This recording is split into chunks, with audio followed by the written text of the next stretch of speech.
Bismillahirrahmanirrahim. Assalamualaikum warahmatullahi wabarakatuh. Saya Waalaikumsalam. orang Agam, kecil dan dibesarkan di Agam. Tentu banyak harapan untuk ke depan dengan adanya pemilu besok ini. Kami mendapatkan pemimpin yang lebih baik. Yang lebih baik arti kata tidak jalan kerja seperti biasa. Gitu. Yang pertama, harapan saya sebagai putra daerah adalah mengembalikan citra Agam, citra Minang, yang selama ini terhapus oleh yang datang dari luar. Arti kata, bahasa Minangnya itu tidak dipakai lagi di Agam. Nah, kenapa tidak dipakai lagi di Agam bahasa Minang? Karena sudah semenjak zaman kemerdekaan dulu, orang Minang itu terkenal, Pak. Tapi untuk menjatuhkannya itu, makanya adat dan kebudayaan itu diminimalkan gitu. Arti kata, bahasa Minangnya itu udah enggak ini lagi, udah enggak sesuai lagi. Kalau kita lihat daerah-daerah lain, kalau untuk lokal, itu gunakan bahasa daerah. Kalau untuk nasional, digunakan bahasa Indonesia. Kalau untuk internasional, digunakan bahasa Inggris. Nah, di Agam itu, atau di Sumatera Barat, itu bahasa itu, Pak, nggak digunakan. Malah, sering saya lihat kayak di Bukit Tinggi, di Pasar Teliang itu, bukan panggil uni lagi, panggil mbak. Terus nama-nama desa, nama-nama daerah sudah di-Indonesiakan. Misalnya contoh Koto Kacir, dibikin kota kecil, Koto kecil, dan sebagainya. Jadi yang saya harapkan adalah dengan pemimpin Agam yang akan datang ini, saya mengharapkan itu menggunakan bahasa daerah, bahasa Minang dengan baik. Itu satu. Yang kedua, jangan hanya pejabat atau bupati yang akan besok ini berjalan atau bekerja dengan normal. Jadi ada yang punya bobot gitu loh, Pak. Misalnya seperti yang saya lihat di Belgia, di sepanjang jalan atau sepanjang sungai, itu tidak ada tanah merah, ditanami rumput, dan di sungainya itu banyak ikan-ikan. Nah, saya menanya ke orang situ, kata dia, yang pertama itu adalah perda. Perda itu dibuat perda tidak boleh meracun ikan atau memusnahkan ikan. Nah, kedua, rumput-rumput yang ada tumbuh di pinggir sungai itu, tanah yang ada di pinggir sungai ditanami rumput supaya air yang di sungai itu bisa bening. Nah, terus kerjanya pejabat di Kabupaten Agam yang bagian perikanan, dia kerja itu jangan hanya duduk di meja di kantor. Jadi dia bisa membibitkan ikan, dan setiap hari Jumat dilepas tuh ikan di sungai-sungai ramai-ramai. Nah, dengan adanya perda yang baru, arti kata dibimbing oleh perda, contohnya boleh menangkap ikan hanya dipancing. Dipancing pun juga boleh hanya setiap hari Minggu. Nah, ikan itu akan banyak, Pak. Jadi itu adalah bentuk kesejahteraan. Kesejahteraan warga. Jadi jangan hanya kampanye untuk menyetarakan warga, tapi tidak ada dasarnya, Pak. Nah, yang saya maksud sini adalah dasar dari untuk mensejahterakan nelayan itu apa? Itu masalah perikanan, Pak. Terus yang kedua, untuk membuat terkenal agam ini keluar, di agam itu alamnya sangat mendukung. Misalnya dibikin kereta gantung dari Ambon Pagi ke Maninjau, habis itu di Maninjau dibikin waterbomb yang jatuh ke Danau Maninjau, itu akan populer, Pak. Bukan di Indonesia aja, sampai ke luar negeri pun akan populer. Nah, itulah yang saya harapkan pejabat Pemda atau Pak Bupati besok ini yang terpilih, ini kesempatan bagi saya sebagai warga mengharapkan Pak Bupatinya nanti yang terpilih punya gagasan-gagasan gitu loh, Pak. Jangan keenakan duduk di kursi atau duduk di meja, lupa mengembangkan pikiran, lupa kreatifnya, tidak dimanfaatkan kecerdasannya untuk membangun daerah, untuk membangun pariwisata, akibatnya ya jalan datar aja, Pak. Istilahnya setelah menjabat berjalan enak, tidak ada kreatif. Nah, saya harapkan kalau di Kabupaten Agam yang akan menyojok adalah dibikin kereta gantung dari Puncak Lawang ke Maninjau, di Maninjau di danau, di pinggir danau itu. Di pinggir danau itu nanti ada hotel, di Puncak Lawang ada hotel. Nah, di danau itu bikin lagi waterbomb. Waterbombnya itu jatuhnya ke dalam danau, bukan ke kolam renang gitu. Nah, untuk air itu bersih, dibikin jarak sekitar 3 km dari waterbomb ini tidak boleh ada karamba.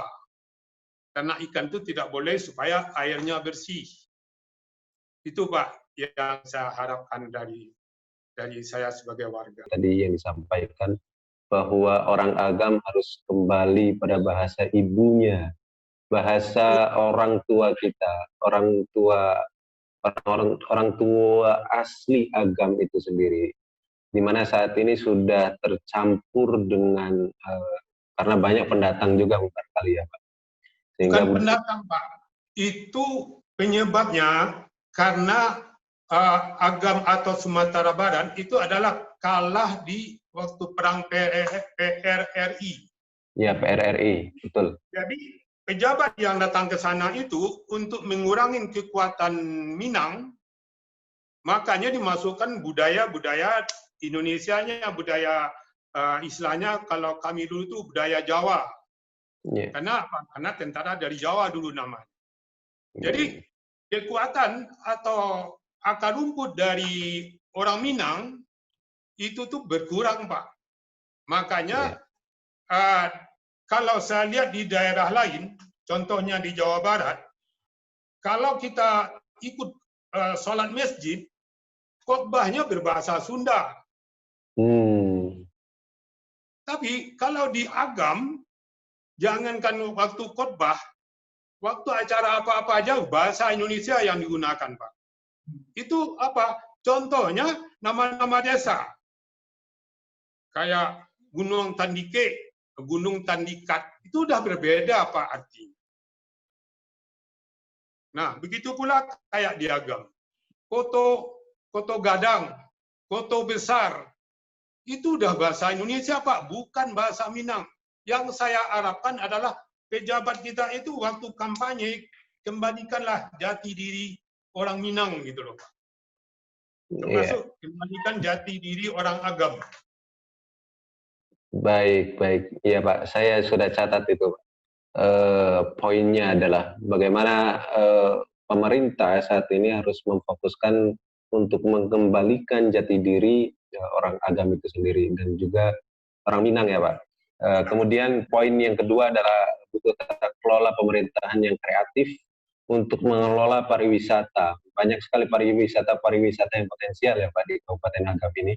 Kalau tidak dikelola dengan kreatif dan inovatif, itu justru akan semakin tertinggal dengan kota-kota yang lain ya Pak.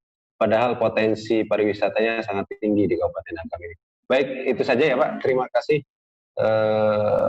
Pak Kasmir atas penjelasannya. Yang satu lagi tinggal tadi itu Pak yang masalah ikan itu Pak, di Oh sungai-sungai iya, itu budidaya sungai itu perikanan. ikannya habis Pak, punah. Kenapa? Orang menangkap ikan itu dengan listrik, dengan racun, iya. dengan bom.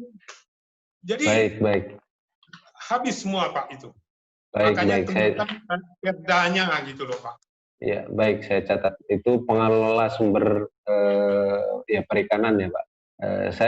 Saya akan ke Pak Iwa, Pak Abdul Razak Rasid. Bagaimana Pak Abdul Razak Rasid melihat kondisi dan situasi Kabupaten Agam saat ini, ya, baik itu dari tataran masyarakatnya maupun pemerintahannya maupun budaya atau pariwisata yang ada di Agam. Silakan Pak Udaiwa untuk menjelaskannya. Speakernya boleh diaktifkan terlebih dahulu, Udaiwa.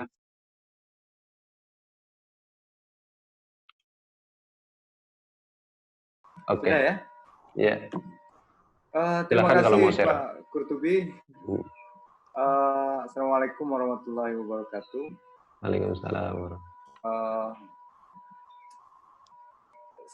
Saya tadi mencatat sekitar 3 poin yang disampaikan oleh Pak Muhammad Kasmir itu. Pertama adalah konservasi adat atau pemeliharaan adat yang memang berdasarkan penelitian yang kami lakukan, memang juga itu disebutnya orang sini tipis, adat sudah tipis, gitu kan. Pertama ya, saya pikir bahasa ya, penggunaan bahasa ada persoalan inferiority kompleks lah, semacam itu, Mas Kurtubi. Yang kedua, poin kedua dari Pak Kasmir adalah formasi birokrasi. Jangan sampai birokrasi ini hanya magabut, makan gaji buta, gitu. Yang ketiga, ya tentu potensi pariwisata. Itu saya akan bahas sedikit nanti tentang itu. Tapi gini, karena kemarin temanya agak luas tentang masa depan Agam, tentu saya harus memperlihatkan dulu situasi konkretnya, sehingga memungkinkan untuk melakukan semacam proyeksi untuk ke depannya, bagaimana Agam ke depannya, kan begitu? Boleh. Yang pertama yang ingin saya sampaikan ini di poin pertama ini, karena kita memang punya latar belakang filsafat dan sosiologi, jadi saya akan mulai dari sesuatu yang agak filosofis. Pertama tentang antropologi atau siapa itu orang Agam, kan? Pandangan tentang orang Agam ini atau pengetahuan tentang siapa itu orang Agam ini penting karena apa? Seluruh kebijakan sosial atau sosial politik itu tidak akan relevan kalau manusianya itu tidak dijelaskan terlebih dahulu, nggak clear. Itu harus clear dulu. Nah, makanya saya mulai dengan sesuatu yang sangat fundamental tentang siapa itu orang Agam atau antropologi orang Agam. Yang pertama, orang Agam ini adalah manusia yang religius. Kita bisa menemukan itu dalam Adagium Minang misalnya. Adat Basandi Sara Basandi Kitabullah. Jadi adat memakai Sara mengato. Jadi apa ya? Konstitusi utama atau regulatif ideal di dalam masyarakat Minang itu adalah agama yang dipakai oleh adat. Jadi adat dalam konteks Agam itu agama. Itu yang pertama, orang Agam adalah manusia yang religius. Yang kedua, orang Agam adalah orang-orang yang menjadi agama, adat dan hukum positif sebagai pedoman hidup.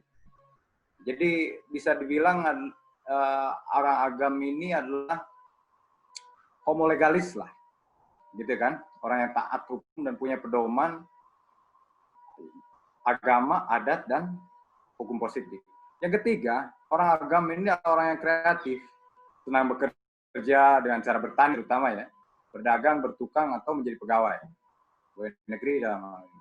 Yang keempat, orang Agam adalah manusia kolektif. Kolektivitas ini bisa tercermin dalam baralke, misalkan ada peristiwa menikah dan sebagainya, itu. Terus kemudian goro atau musyawarah mufakat. Jadi orang Agam nih atau orang Minang secara umum sering mengklaim bahwa kami lebih dahulu berdemokrasi dibanding Indonesia, kira-kira gitu. Yang kelima, orang agam adalah yang hidup dalam sistem matrilineal. Jadi orang agam, individunya, dia hidup dalam sistem yang non-patriarkis. Itu implikasinya besar terhadap tanah, terhadap banyak hal. Terus kemudian keluarga, berdasarkan sistem matrilineal ini, itu juga basis materialnya nanti dipastikan oleh keluarga. Dan kenapa status tanah itu bersifat kolektif di Minangkabau? Itu penting untuk memahami posisi-posisi antropologi. Yang ketujuh, yang keenam, orang agam adalah orang-orang yang menjunjung tinggi institusi keluarga.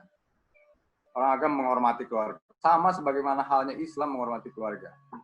Yang ketujuh, orang agam adalah orang yang memelihara dan mempercayai mekanisme musyawarah mufakat. Nah itu tadi yang saya bilang kolektif itu tadi. Yang kedelapan adalah orang agam adalah orang yang menjalankan kearifan lokal di wilayahnya. Betul kata Pak Kasmir itu. Walaupun menipis, tapi kearifan lokal ini harus kembali dipertebal. Dalam hal ini, saya setuju dengan setiap upaya atau setiap percobaan untuk mengubah keadaan dari, karena kearifan lokal ini kearifan lokal yang menurut saya ya pantas dilestarikan, pantas dilestarikan. Itu posisi-posisi antropologisnya. Nah kemudian saya ingin bergerak ke sesuatu yang lebih masyarakat. Jadi setelah menjelaskan siapa itu orang agamnya atau seseorang itu orang-orangnya, nah kemudian bagaimana bentuk masyarakatnya kan? Saya sebut saja sebagai sosiologi agama. Ketika kita bicara sosiologi, paling kurang ada 3 konsep yang bisa kita yang bisa kita gunakan. Pertama adalah seluruh formasi pikiran milik Emil Durkheim, gitu kan. Durkheim mengatakan bahwa untuk melihat satu masyarakat itu yang dilihat itu adalah fakta sosialnya. Yang disebut fakta sosial di sini adalah struktur yang katakanlah dalam titik memaksa orang. Nah, struktur di bidang ini pertama-tama adalah struktur hukumnya atau imperatif hukumnya atau regulatif idealnya. Yang pertama itu agama, seperti yang tadi disampaikan. Yang kedua hukum positif, yang ketiga adat. Atau agama, adat, dan hukum positif. Nah, jadi untuk bisa berinteraksi, implikasi-implikasinya nih, untuk bisa berinteraksi dengan efektif di agam, orang pertama-tama harus menaruh perhatian besar terhadap ketiga hal itu, regulatif ideal itu. Itu dari sisi sosialnya. Yang kedua, sosiologi dari sisi politiknya, secara sosiologis. Relasi masyarakat agam dengan politik relatif sama dengan relasi antara masyarakat lain di daerah-daerah lain di Indonesia. Ya, ada sentimen negatif yang kuat lah terhadap politik, terutama politik sebagai praktik. Ya, kita tahu lah, itu kan. Itu bukan salah orang agam, tapi salah orang pusat. Nah, yang ketiga, sebagai implikasinya nih, nah apa ya? Seseorang harus pertama-tama nih harus menaruh perhatian yang cukup besar. Yang pertama tadi pada fakta sosial yang eksis di agam. Yang kedua, dia membangun relasi dengan politik. Membangun relasi politik dengan masyarakat itu, membangun relasi politik dengan masyarakat itu ya bisa dibilang tidak mudah. Mereka mengharapkan satu bentuk kepolitikan yang memiliki katakanlah keberpihakan konkret terhadap pertama agama, yang kedua masyarakat mengharapkan figur politisi yang berintegritas dalam arti dia link and match antara perkataan dan tindakan tuh ya. Dia sering dikibulin nih orang sini nih sama di daerah lain. Politisi cuma berjanji gitu kan. Ini bacaan sosiologis bukan penilaian saya. Yang ketiga, orang agam juga mengharapkan figur yang karismatik, yang berwibawa. Bisa dihormati, dia menepati janjinya, kemudian dia bisa dihormati. Karena itu dia dihormati. Kemudian yang ketiga, figur yang memberikan solusi konkret dan menggunakan saluran-saluran yang sudah eksis di dalam masyarakat. Gini, nah selama ini orang-orang adat ini merasa apa ya, disingkirkan di dalam oleh politik atau di dalam politik. Ini yang terasa di agama. Padahal mereka memiliki pengaruh yang konkret di bawah.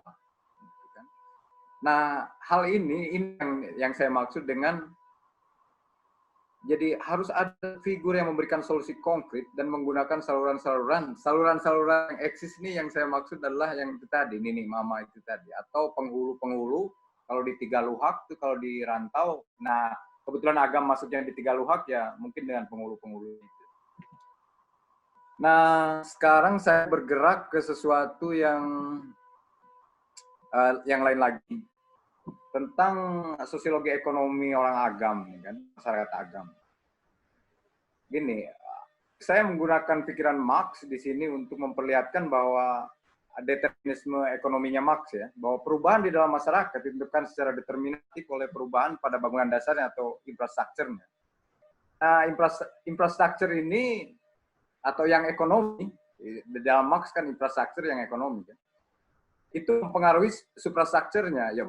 Mau itu hukum, mau itu politik, mau itu kebudayaan, itu ditentukan oleh itu.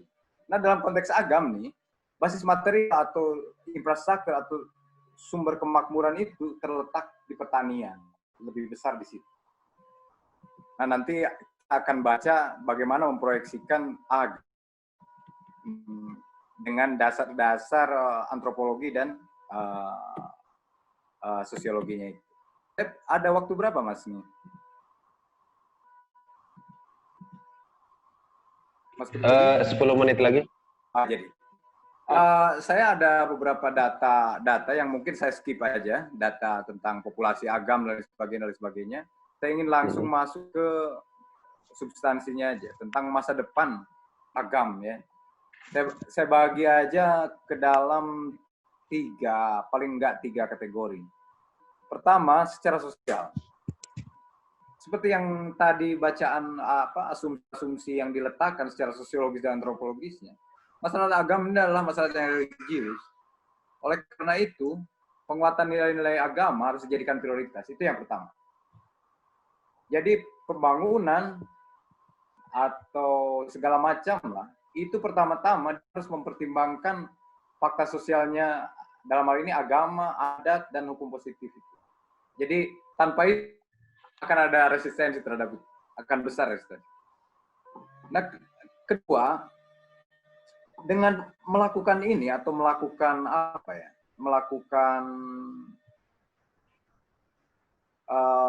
menjadikan agama sebagai prioritas itu ditempuh dengan yang hari ini nih ada yang disebut sebagai program agama Dani.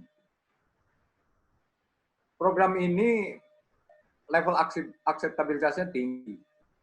Program ini berdasar penelitian kami. Kami bekerja sama dengan UNP dan lain sebagainya untuk melakukan penelitian ini. Nah, pertama akseptabilitas tinggi karena memang kompatibel dengan aspek sosiologinya, dengan antropologinya, kompatibel. Dukungan terhadap program ini itu utamanya datang dari pertama tuh pemimpin informal ya, dalam ini golongan adat yang secara elektoral sangat berpengaruh. Yang kedua, kalangan akademisi. Nah, tetapi kendati demikian, berdasarkan penelitian Surau Institute, program ini perlu diberikan stressing line. Jadi masyarakat agama yang religius membutuhkan program ini, tapi program ini juga belum sempurna. Dari sisi desain, harus ada adisi di level ekonomi. Dia harus punya dimensi ekonominya, tidak hanya mengincar regulatif idealnya dalam bentuk kan kalau hari ini penguasaan Quran di surau-surau itu mulai direaktivasi oleh masyarakat Minang. Tapi berdasarkan penelitian kami itu memang perlu stressing di desain institusionalnya tentang ekonomi. Yang kedua itu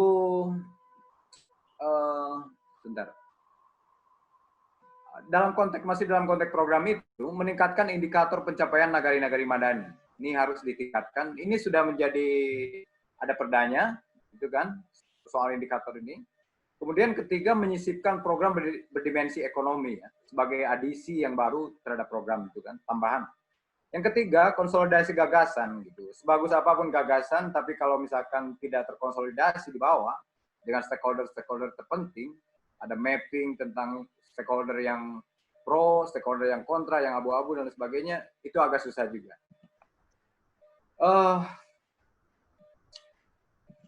Sekarang itu dimensi sosialnya, jadi agam ke depan tuh kira-kira begitu kan, kalau dimensi sosialnya ada satu platform yang namanya Agam Madani. Yang kedua nih secara ekonomi kan.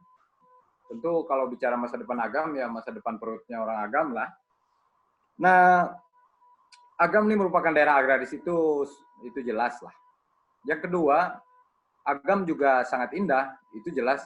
Misalkan kalau orang mau mengambil pariwisata sebagai platform bagi kebijakannya di ke depan, itu make sense, masuk akal. Kalau pariwisata kan kita bisa singgung pikiran Rizal Ramli misalkan. Dia waktu menjadi pembantu presiden, dia mengusulkan tentang pariwisata ini, di mana memang masuk akal karena pariwisata itu satu sektor yang hanya butuh modal sekitar $5.000 untuk menciptakan itu. Jadi Pak Jokowi ngambil itu dan kemudian dia merembes ke bawah dan menjadi kebijakan di bawah. Saya setuju. Tapi ada catatannya soal pariwisata.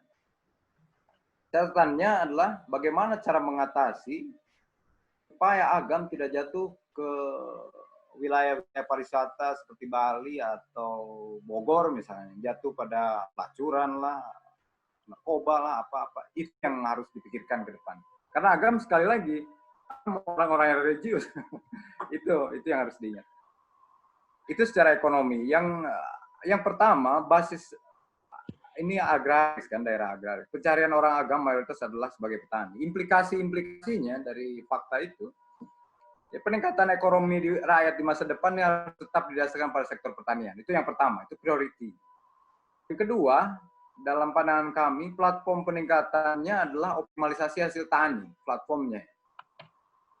Jadi optimalisasi ini bisa dilakukan dengan jalan pertama nih, mengubah desain pemberian bantuan pertanian yang selama ini diberikan kepada kelompok tani. Di masa depan, pengambil kebijakan harus berani merekomendasikan kaum sebagai kelompok tani penerima bantuan ini. Jadi ada semacam perubahan ini ya, perubahan semacam itulah. Untuk menunjang optimalisasi itu, karena dalam asesmen kami ini, pemberian bantuan seperti traktor misalkan ya, mesinisasi ataupun pupuk dan ini kurang bagus dengan sistem sosial yang ada di Minang, kurang kompatibel, kurang fit and proper dengan ini.